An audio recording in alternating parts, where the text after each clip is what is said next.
Well, good afternoon. Barcelona happens to be one of my favorite cities in Europe, so I'm very glad to be here and talking to you guys about a new offering that's from Dell EMC. Automated disaster recovery as a service. So one of the things that people don't plan for is disaster recoveries. They don't expect these things to happen, but they do, and they're always unexpected. And the question that's always asked is, well, did you properly prepare for them?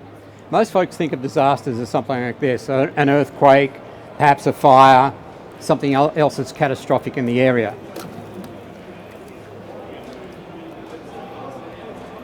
And I've just had a catastrophic failure here as well.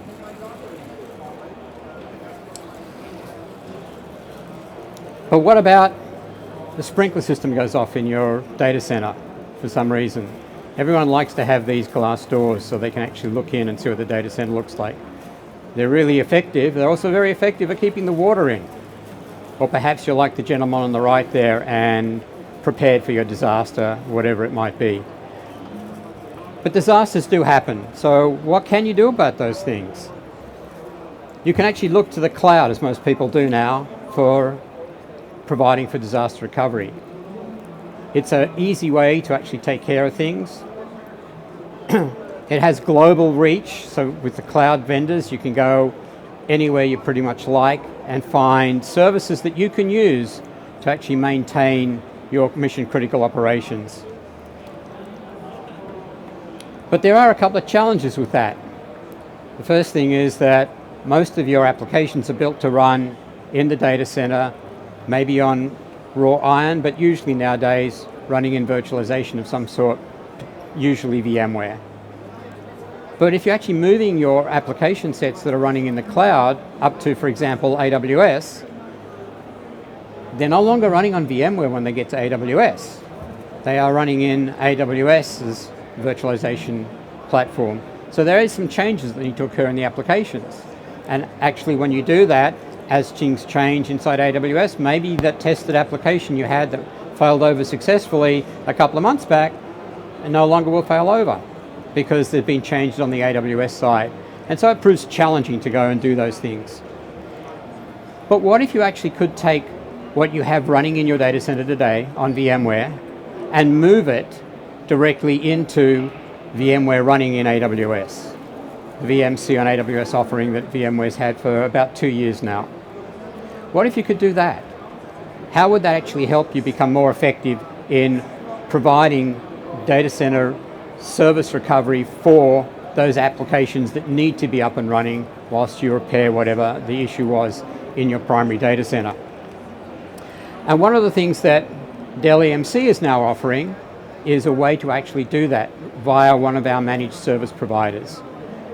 You can actually replicate the data sets from your on-premises data center up into the managed service provider's location, which is close to the Amazon data center of your choice, the region where you actually want to run your failover services should an outage occur. And that is something that is now available via Dell EMC. And we'll dive a little bit further into that. Basically what it looks like is something like this. You actually have your on-premises data center with your VMs and the relevant backing storage that's supporting those VMs. And you're replicating the data sets over into the managed cloud service provider location.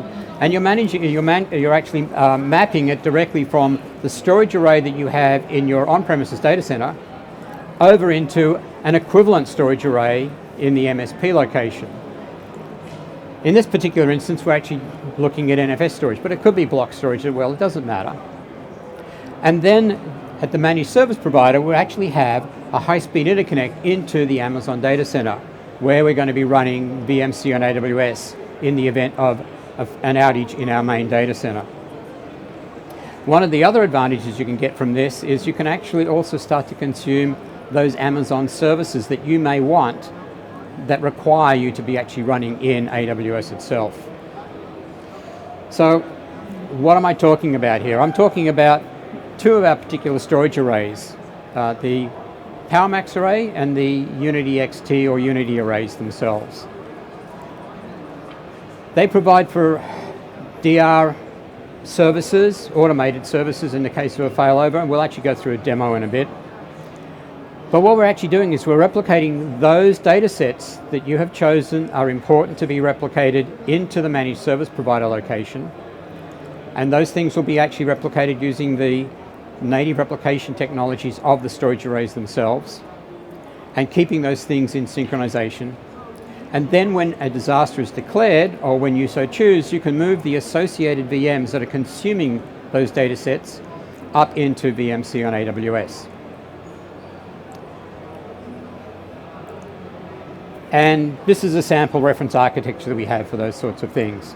So I have my on-premises site protected by my VMC site via a landing site at a managed service provider. And this integrates with VMware Site Recovery as well. So one of the things that you can do is, I want to replicate my VMs and my data sets that are running on non-Dell EMC storage platforms, but I also still want to take advantage of VMC on AWS. Well, you can actually do that as well. And one of the beauties about that is that once you've got your data sets up into AWS, you can actually then replicate those back down onto a Dell EMC array and take advantage of some of the values that come from having Dell EMC storage available. So again, another reference architecture where we're actually going from our on-premises site into the landing site that we actually have. So this thing can be actually totally automated. You can either declare a failover and move things up on your own, or you can actually have this thing prepared so that when SRM detects that there has been a failure and it needs to do something, it can actually move the VMs over up into VMC on AWS and instantiate those VMs again. So, quick demo.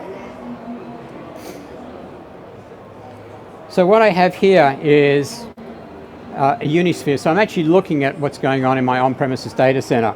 And I can see things are running fine. Well, maybe I've got a little thing I want to look at over here. And I've decided I actually want to move one of my set of applications from the on-premises data center up into VMC on AWS.